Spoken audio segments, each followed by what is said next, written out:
Agriculture ലൈഫിന്റെ പുതിയ വീഡിയോയിലോട്ട് എല്ലാവർക്കും സ്വാഗതം. നമ്മൾ ഇന്ന് 6ാമത്തെ വളപ്രയോഗത്തിലോട്ട് കടന്നിരിക്കുകയാണ്.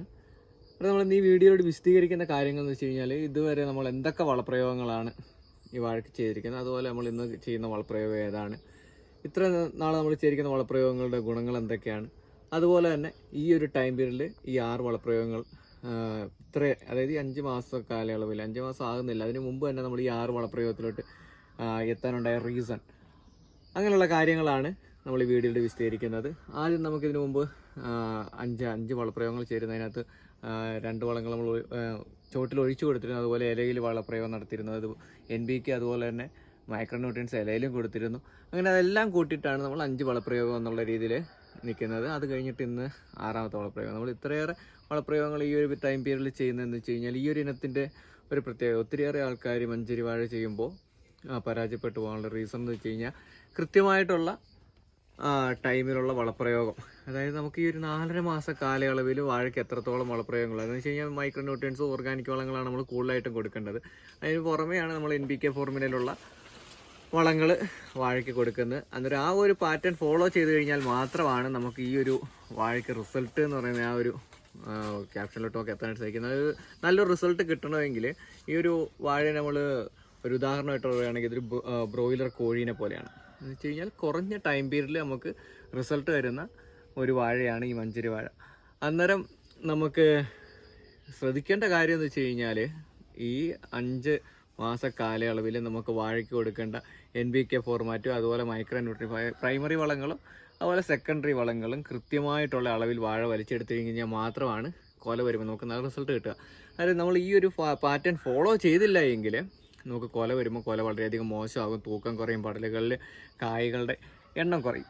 അന്നേരം ആ ഒരു കാര്യങ്ങളൊക്കെ നമുക്ക് മറികടന്ന് ഇത് നല്ലൊരു കൊലയിൽ നല്ല കായ്കളുടെ എണ്ണമൊക്കെ ഉണ്ടാകണമെങ്കിൽ നമ്മൾ ഈ കുറഞ്ഞ ടൈം പീരീഡിൽ വാഴയ്ക്ക് കൊടുക്കാവുന്ന എത്ര മൈക്രോ ന്യൂട്രിയൻസുകളും അതുപോലെ NPK ഫോർമാറ്റിലുള്ളതും ആയ വളങ്ങൾ നമുക്ക് കൃത്യമായിട്ടുള്ള അളവിൽ വാഴ വലിച്ചെടുത്തെങ്കിൽ മാത്രമാണ് നമുക്ക് വാഴയ്ക്ക് കൃത്യമായിട്ടുള്ള വളർച്ച ഉണ്ടാകുക, ഇലകൾക്ക് കരുത്തുണ്ടാകുക, വാഴയ്ക്ക് സ്ട്രെങ്ത് ഉണ്ടാകുക.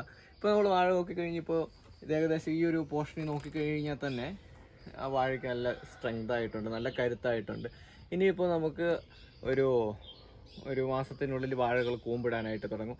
ആ ഒരു ടൈം പീരീഡ് നമുക്ക് നല്ല സ്ട്രെങ്തിലുള്ള കൂമ്പുകൾ വരാനായിട്ടുള്ള വളപ്രയോഗം കൂടിയാണ് നമ്മൾ ഈ ഒരു ടൈമിൽ ആഡ് ചെയ്യുന്നത്. ഇതിന് ശേഷം നമുക്ക് ഈ വാഴയിൽ ഈ വളപ്രയോഗത്തിന് ശേഷം ആഫ്റ്റർ 7 ഡേയ്സ് കഴിയുമ്പോഴത്തേക്ക് നമ്മൾ തണ്ടുവരപ്പിന് ഇപ്പോൾ എങ്ങും കാണുന്നില്ല. എന്നിരുന്നാൽ ഈ ഒരു ടൈം പീരീഡിലാണ് നമുക്ക് തണ്ടുവരപ്പിന് ഏറ്റവും കൂടുതൽ കണ്ടുവരുന്നത്. അതുകൊണ്ട് തന്നെ ഈ വളവിട്ട് 7 ദിവസങ്ങൾക്ക് ശേഷം നമ്മൾ തണ്ടുവരപ്പിനുള്ള മരുന്നടിക്കുകയാണ്. നമ്മൾ കുറച്ച് നേരം വൈകിട്ടുണ്ട് തണ്ടുവരപ്പിനുള്ള മരുന്നടിക്കാനായിട്ട്. അന്നേരം പണി മൂവാനായിട്ട് കുറച്ച് ഡിലേ വന്നിട്ടുണ്ട്. അതുകൊണ്ട് മാത്രമാണ് വളപ്രയോഗത്തിന് ശേഷം വളവിടാനുള്ള ടൈമായിട്ടുണ്ട്. നമുക്കിപ്പോൾ 2 രീതിയിലാണ് ഈ ഒരു വളപ്രയോഗം നമുക്ക് ഉപയോഗിക്കുക. ഒന്നെങ്കിൽ തണ്ടുവരപ്പിന് മരുന്നടിച്ചിട്ട് 7 ദിവസം കഴിഞ്ഞിട്ട് നമുക്ക് വളവിടാം. അതല്ല എങ്കിൽ വളവിട്ടിട്ട് 7 ദിവസം കഴിഞ്ഞിട്ട് തണ്ടുവരപ്പിനുള്ള വളം ചെയ്യുന്നുള്ളൂ. വളവിടാൻ താമസിക്കുന്നത് കൊണ്ടാണ് ആദ്യം വളവിട്ടതിന് ശേഷം തണ്ടുവരപ്പിനുള്ള മരുന്നടിക്കാനായിട്ട് പോകുന്നത്. അതുപോലെ നമ്മളിന്ന് ഉപയോഗിച്ചിരിക്കുന്ന വളം എന്ന് പറയുന്നത് പൊട്ടാഷ്, യൂറിയ, DAP ആണ്.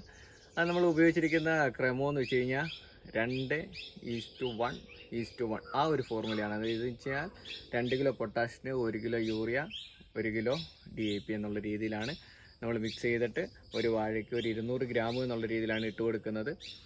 ഇട്ട് കൊടുക്കുന്നതിന് മുമ്പ് നമ്മൾ ശ്രദ്ധിക്കേണ്ട കാര്യങ്ങൾ വെച്ച് കഴിഞ്ഞാൽ എല്ലാ വീഡിയോസും നമ്മൾ പറയുന്നത് പോലെ തന്നെ രോഗങ്ങൾ എന്തെങ്കിലും ഉണ്ടെങ്കിൽ ആ രോഗം ക്ലിയർ ചെയ്തതിന് ശേഷം മാത്രമായിരിക്കണം വളമിട്ട് കൊടുക്കേണ്ടത്. അതുപോലെ ചുവട്ടിൽ പുതുതായിട്ട് മുളച്ചു വരുന്ന വിത്തുകൾ അത് ചെത്തിക്കളയോ നമ്മൾ കൈക്കോട്ട് കൊണ്ട് ഇടിച്ച് കളയോ, അങ്ങനെ പുതിയ വരുന്ന മുളകളെ നശിപ്പിച്ചതിന് ശേഷമായിരിക്കണം നമ്മൾ ചുറ്റിന് വളമിട്ട് കൊടുക്കേണ്ടത്. ഈ ഒരു വളപ്രയോഗത്തോടു കൂടി അത് വെച്ച് കഴിഞ്ഞാൽ നമ്മൾ കൂമ്പ് വരുന്നതിന് തൊട്ട് മുമ്പുള്ള വളപ്രയോഗമാണ്.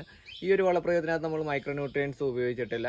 അത് വെച്ച് കഴിഞ്ഞാൽ നമുക്ക് വാഴകൾക്കൊക്കെ മൈക്രോ ന്യൂട്രിയൻസിൻ്റെ അപര്യാപ്തം മൂലം ഉണ്ടാകുന്ന പ്രശ്നങ്ങൾക്കൊക്കെ പരിഹാരമായിട്ടുണ്ടെന്ന് വെച്ച് കഴിഞ്ഞാൽ ഇതിന് മുമ്പുള്ള എല്ലാ വളപ്രയോഗത്തിനകത്തും നമ്മൾ മൈക്രോ ന്യൂട്രിയൻസ് ആഡ് ചെയ്തിരുന്നു. ഈ പ്രാവശ്യത്തെ വളപ്രയോഗത്തിൽ നമ്മൾ മൈക്രോ ന്യൂട്രിയൻസ് ആഡ് ചെയ്തിട്ടില്ല. എന്ന് വെച്ച് കഴിഞ്ഞാൽ വാഴയ്ക്ക് കൃത്യമായിട്ടുള്ള വളർച്ചയുണ്ട്, ഇലകൾക്ക് കരുത്തുണ്ട്, ഇലകളുടെ എണ്ണത്തിൽ കുറവില്ല, എല്ലാത്തിനും 12 ഇലകൾക്ക് മുകളിൽ ഇലകളുണ്ട്. അതുപോലെ തന്നെ ഇലകളിൽ തടിപ്പില്ല, കൂമ്പിലകൾ വരുന്നത് കൃത്യമായിട്ട് വിരിയുന്നുണ്ട്.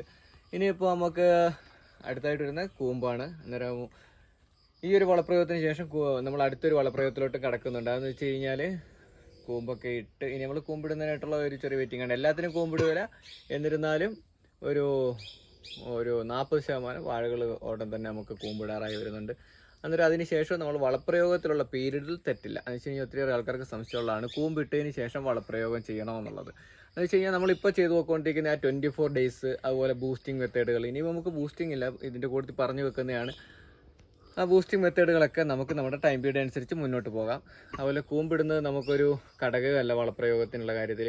നമ്മൾ കൂമ്പിടുന്നത് ശ്രദ്ധിക്കാനേ പോകുന്നില്ല വളപ്രയോഗത്തിൻ്റെ കേസിൽ. അതെന്ന് വെച്ച് കഴിഞ്ഞാൽ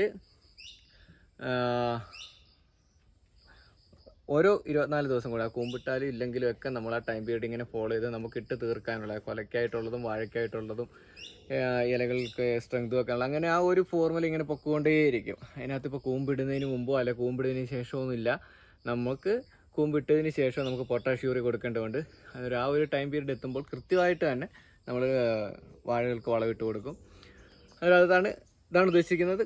കൂമ്പിടുന്നത് നമുക്കൊരു ഘടകമല്ല, വളമിട്ട് കൊടുക്കാനുണ്ട് എങ്കിൽ, അതായത് നമുക്ക് വളമിട്ട് തീർന്നിട്ടില്ല എങ്കിൽ പിന്നെയും നമുക്ക് കൂമ്പിട്ടതിന് ശേഷം നമുക്ക് വളമിട്ട് കൊടുത്തുകൊണ്ടിരിക്കാം. അന്നേരം ഇന്നത്തെ വീഡിയോ നിങ്ങൾക്ക് പൂർണ്ണമായിട്ട് മനസ്സിലായെന്ന് വിചാരിക്കുന്നു. അന്നേരം അടുത്ത വീഡിയോയിൽ കാണുന്നിടം വരെ എല്ലാവർക്കും നമസ്കാരം.